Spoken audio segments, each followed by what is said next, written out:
4g의 중량차를 보였습니다. 제작진은 이번에도 같은 방법으로 치킨에 살을 발라낸 뒤 남은 뼈로 닭 모양을 맞춰봤습니다. 결과는 실망스러웠습니다. 또다시 온전한 한 마리가 아닌 닭들이 발견된 것입니다. 그중엔 정체불명의 뼈가 많아 형체조차 만들어지지 않는 경우도 있었습니다. 두 번의 방송을 통해 지적했지만 크게 개선된 것이 없었던 치킨 정량. 하지만 온전한 치킨 한 마리에 대한 소비자 고발의 따가운 시선은 앞으로도 계속될 것입니다. 뛰어난 육질과 맛을 자랑하는 한우. 1인분 가격이 3, 4만 원을 호가하다 보니 즐겨 찾는 사람들 사이에선 정량 논란이 끊이지 않습니다. 소비자 고발에서는 지난 2010년 5월 한우 1인분의 중량을 지키지 않는 일부 음식점의 실태를 고발했습니다. 당시 제작진은 서울의 유명 한우 고깃집 10곳을 선정, 그중 9곳이 정량을 속이고 있음을 확인했습니다. 시청자 입장에서는 제대로 걸렸구나, 이런 생각을 많이 가졌죠. 방송에 나가고 나선 당연히 개선이 됐을 거라고 생각을 하는데 그거에 대해서 속인다면 진짜 많이 좀 불안하겠죠. 1년이 지난 2011년 4월, 제작진은 다시 한번 한우의 정량을 점검했습니다. 대상은 첫 방송 당시 중량이 많이 부족했던 고깃집들. 우리는 한우 등심 4인분을 주문해 정량을 확인해보기로 했습니다. 1인분에 180g을 준다는 한 고깃집. 정량대로 가지고 왔다면 총 720g이 나와야 합니다. 하지만 결과는 예상 밖이었습니다. 정량보다 무려 100g 정도 더 많은 양이 나온 겁니다. 제작진임을 밝히고 그 이유를 물었습니다. 나 손 커갖고 만진다는 건 다 아니까. 재점검 결과 서울의 한우 고깃집 11곳 중 8곳이 정량을 지키고 있었습니다. 첫 방송 당시보다 양심업소가 많이 늘어난 것입니다.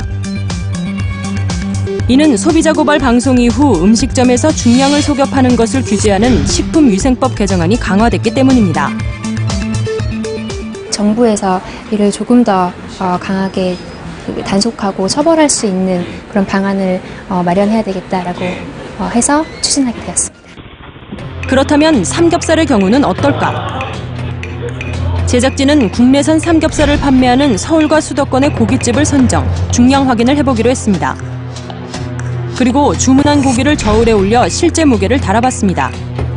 32곳의 돼지고깃집 중 총 15곳이 정량보다 부족한 양을 주고 있었습니다. 이거보다 더 하는 사람들이 있대요. 근데 저는 수입 갖다갖고 국산을 안 하는 거 정도지. 비리층이 많아서 언론들이 드러내는 경향이 있거든요. 정직과 신뢰라는 가장 좋은 재료를 두고 거짓과 눈속임으로만 맛을 내던 일부 비양심적인 업소들.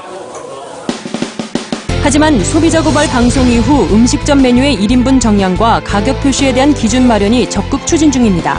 앞으로도 소비자들이 믿음으로 배를 채우는 그날까지 소비자 고발이 끝까지 지켜보겠습니다. 건강에 해가 되지 않도록 그런 걸 좀 많이 좀 찾아서 많이 좀 방송해줬으면 좋겠어요. 소비자들에게 알 권리를 잘 지킬 수 있는 그런 방송이 되었으면 합니다. 5천만 국민이 안심하고 먹을 수 있는 그날까지 소비자 고발 화이팅!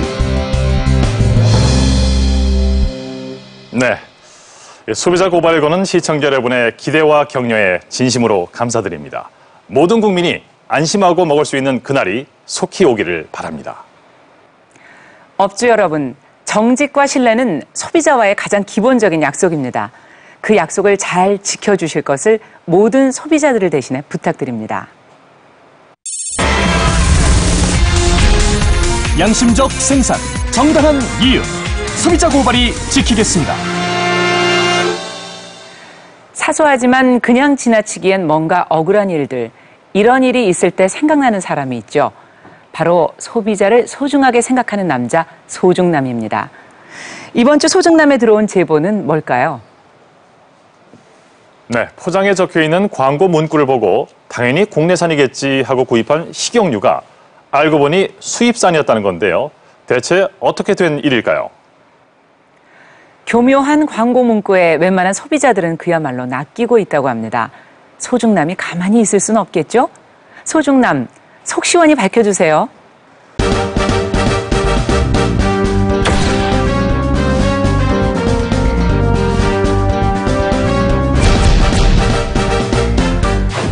왔다 고추장 사야지, 고추장. 국내산이 어딨나, 국내산이.